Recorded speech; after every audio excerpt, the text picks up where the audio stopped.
Good evening and welcome to Pakistan Today from our Islamabad studio. I'm Victoria Lane.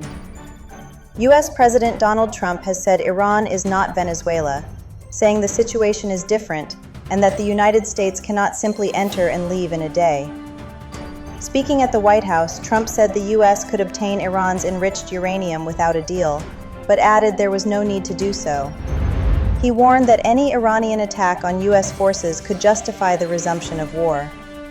Trump also said that under a potential agreement, Iran would not be allowed to develop nuclear weapons, and that the Strait of Hormuz would reopen immediately.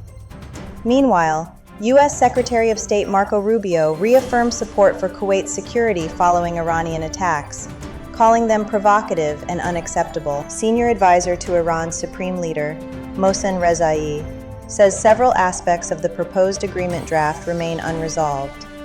Speaking to Iranian state television, Rezai said ambiguities remain in the memorandum intended to end the conflict, and that further discussions are required before any final agreement.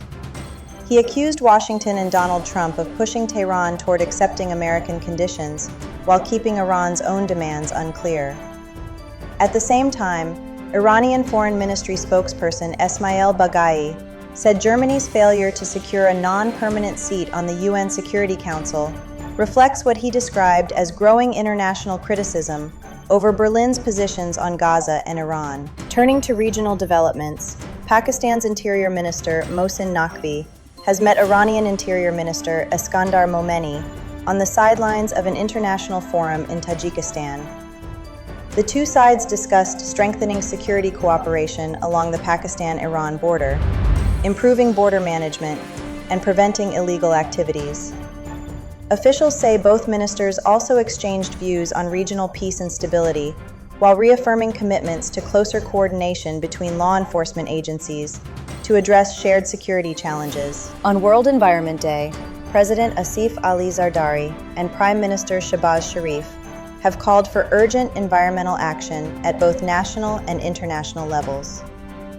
In separate messages, both leaders warned that climate change poses serious risks to health, economic stability, and food security. President Zardari said environmental protection must become a central pillar of policymaking, pointing to glacier melt, floods, and extreme heat as growing threats.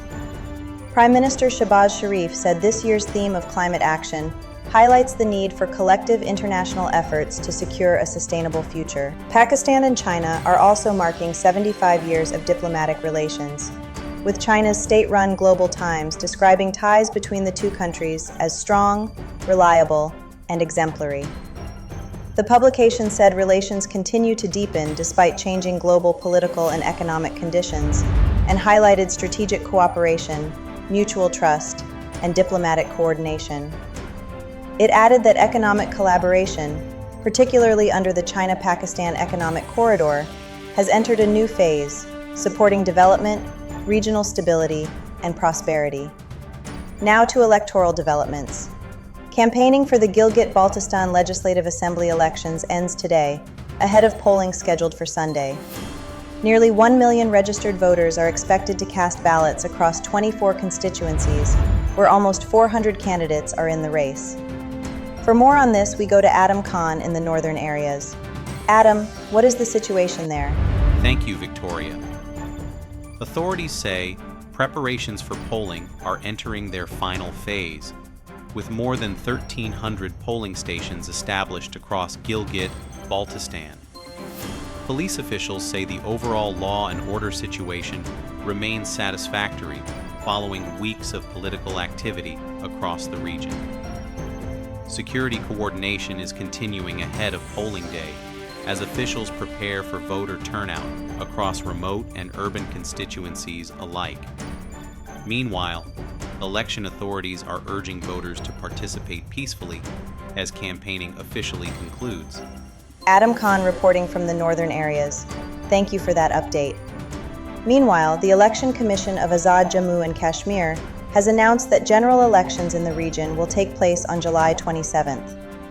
And finally, Pakistan's power regulator NEPRA has announced both increases and reductions in electricity tariffs under separate adjustments.